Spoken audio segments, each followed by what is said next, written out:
Gilles, Manu. Un peu stressé, Raphaël Dinelli, pour ce moment historique. 6 ans que l'ancien skipper travaille sur son projet Héraol. Oui, le poste du premier panneau. C'est surtout bien voir la procédure parce qu'après, les autres ils vont ça va être plus facile, quoi. Il reste encore à installer 35 mètres carrés de panneaux photovoltaïques sur les 2 ailes du futur aéronef hybride.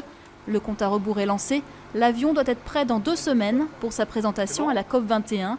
Perfectionniste, Raphaël Dinelli ne laisse rien au hasard. Il faut que vraiment ça respecte le profil, et il ne faut pas qu'il y ait de bossage, il faut que ça soit le plus lisse possible.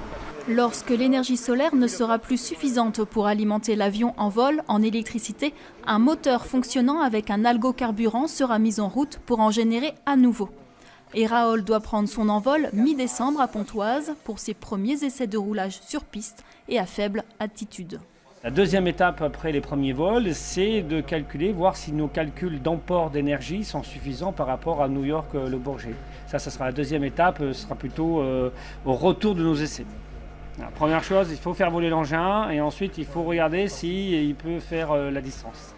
Raphaël Dinelli tentera le premier vol transatlantique sans empreinte carbone, sans escale et sans assistance entre New York et Le Bourget entre mai et juin 2016. Un voyage dans les airs d'une 60aine d'heures.